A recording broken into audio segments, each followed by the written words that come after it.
아니, 제가 지금 저 20대 국회 때도 저 2018년 보궐 들어와서 제일 먼저 냈던 게 재정준칙 그 만드는 특별법 그때 내놨는데 문재인 정부 하에 그때 그 기획재정부에 저 홍남기 장관도 재정준칙 그 법안을 제출을 했습니다.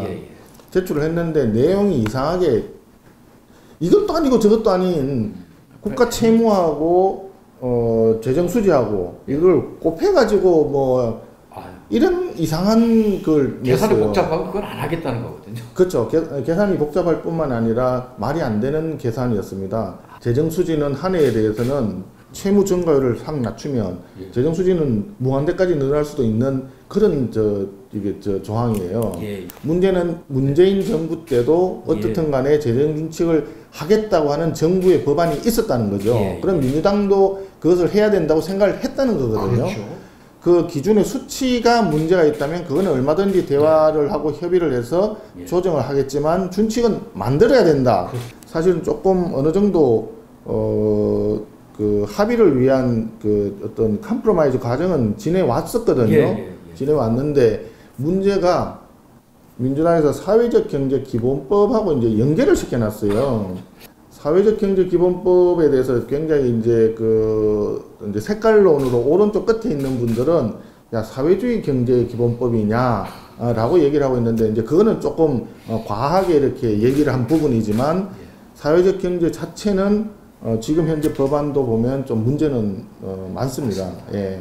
그 협동조합을 비롯해서 마을기업이나 뭐 사회적 기업 그 부분에 굉장히 과다하게 특혜를 주는 사회적 경제 주체가 되면 뭐 정부에서 그 펀드를 만들어 가지고 보조금도 주고 세제 혜택도 주고 또 이 사람들에 대해서 국공유지에 대한 무상 내지는 할인 혜택도 주고 그리고 정부나 공공기관은 자기들이 구매해야 되는 물품 중에 여기에 대해서 일정 부분은 무조건 해야 되는 이런 식으로 굉장히 과다한 특혜를 주는데 그 사회적 기업을 현재 있는 사회적 기업 육성법에 의한 사회적 기업뿐만이 아니라 새로 들어가는 마을 기업과 그다음 이런 조합들 그리고 지금 현행 법에 따라 나와 있는 농협, 수협, 축협, 임협 이런 것까지 다 해서 전체를 아우르는 하나의 법을 만들고 거기에 따라서 5개년 계획을 수립을 하도록 이런 식으로 구도를 만들어 놨거든요. 이거는 사실 5개년 계획이라고 하면 과거 이제 개발 경제 시대에 경제 개발 5개년 계획 그걸 하면서 대한민국이 경제가 진짜 한강의 기적을 이루었는데 그런 거에 유사하게 사회적 경제로 5개년 계획을 하자 하는 발상은 상당히 위험한 발상이다. 우리는 그렇게 보는 거죠. 그런데 그거를 해야만이 재정준칙을 해주겠다라고 하니까 재정준칙의 그 어떤 저거하고 사회적 경제 기본법의 저건 의미가 너무나 다르거든요. 제가 생각할 때는 그 대한민국의 3대 눈먼 돈이라고 생각합니다. 3대 눈먼 돈. 3대 눈먼 돈이 첫 번째는 그 정부의 그 국고보조금 이번에 조사 결과 나왔었지 않습니까? 국고보조금 받아가지고 윤석열 정부 퇴진운동하고 두 번째는 기부금품 모집법에 따라가지고 기부금 모집하는 문제가 있습니다. 그게 이게 그 윤미향이 위안부 할머니들 그 팔아가지고 거기서 이제 기부금을 받은 거 아니에요. 그 기부금을 사실 횡령 내지는 빼돌린 거잖아요. 당연하죠. 그래서 그 시민단체를 중심으로 해가지고 기부금 모집하는데 이거에 대한 투명성이 아주 엉망진창이거든요. 그게 하나의 또 문제고 또 세 번째 제가 생각하는 눈먼 돈은 그 노조회비입니다. 노조회비는 노조에 가입되어 있는 조합원들도 자기들이 돈 내는 거 어떻게 쓰는지를 모른다는 거 아니에요. 그래서 그 일부 이제 노조 위원장을 비롯한 임원들만 자기들끼리 알아가지고 그 돈을 어떻게 쓰는지 모르는 거예요. 그래서 대한민국 3대 눈먼 돈 그거를 이거는 회계 투명성을 반드시 확보를 해야 되고 그렇게 하려면 외부 회계 감사는 아주 이거는 필수적이다. 이렇게 보이는 겁니다.